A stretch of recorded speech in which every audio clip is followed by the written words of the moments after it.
Ok. La classe che iniziate a dare al cliente è data dal gestionale o in base? Sono dei parametri di valore che ho indicato io arbitrariamente, nel senso. Il CRM o il gestionale? Tutto stiamo vedendo solo parte gestionale, CRM alla fine.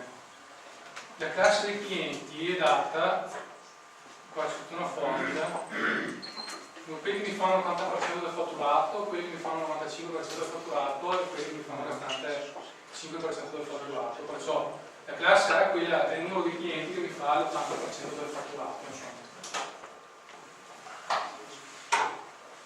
Ok. Sì, poi qua posso utilizzare quell'analisi, posso analizzare gli articoli, vedere. Andiamo a vedere gli articoli, tanto per dirne un. Inseriamo.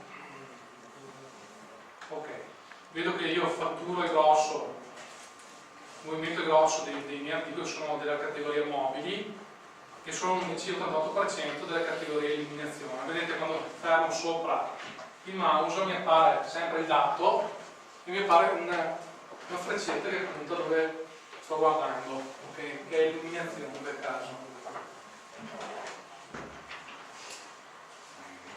Vado nel dettaglio dell'articolo arredamento e vedo che, facendo solo un clic, sono andato nel dettaglio, vedo che il 70% delle mie vendite sono divani, 14 le sedie, anche qui posizionandoci sopra appare sempre la percentuale e a quale voce dell'azienda sto facendo riferimento.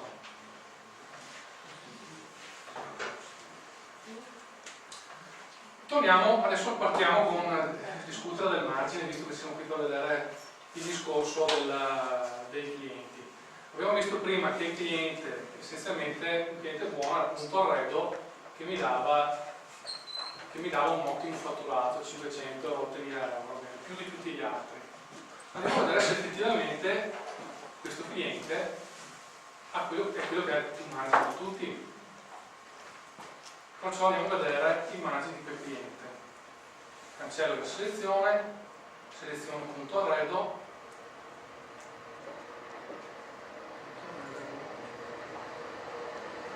allora fisso un anno, la ricarica media generale per punto arredo, questo è un bel cruscottino, è del 22%, 22,36, che per me può andare bene perché l'ho messo in zona verde.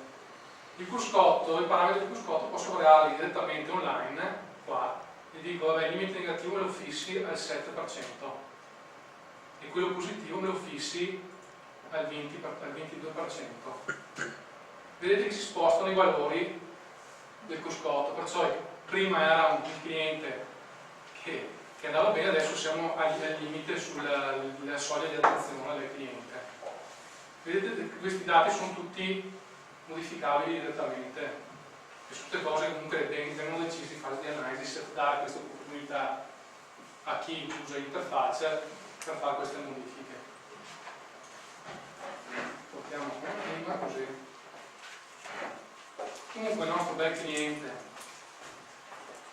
05, il nostro bel cliente.red mi sta rendendo molto bene. Guardiamo la classifica, togliamo i clienti e vediamo un bel grafico a barre dove i margini di tutti i clienti sono sempre lì, quello che ha un maggior margine sembra essere, aspetta che fissiamo un anno anche, così vediamo meglio, punto arredo con il 22,36, puoi scalare con mobili ufficio e giù 22% mobili dintorni, comunque sono abbastanza simili come margine, vedo ormai gli stessi articoli a tutti. Qui avremo differenza se nel caso in cui un cliente avesse più articoli di illuminazione piuttosto che articoli di arredamento, che allora se andiamo a vedere il margine per articolo, fatturato per articolo, margine per gruppo,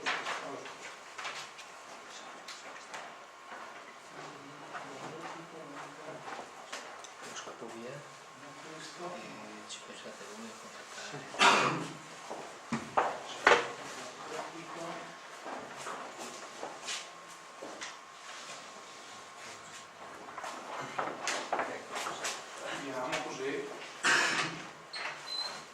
avete visto, questo è un grafico pivot, però nel dettaglio di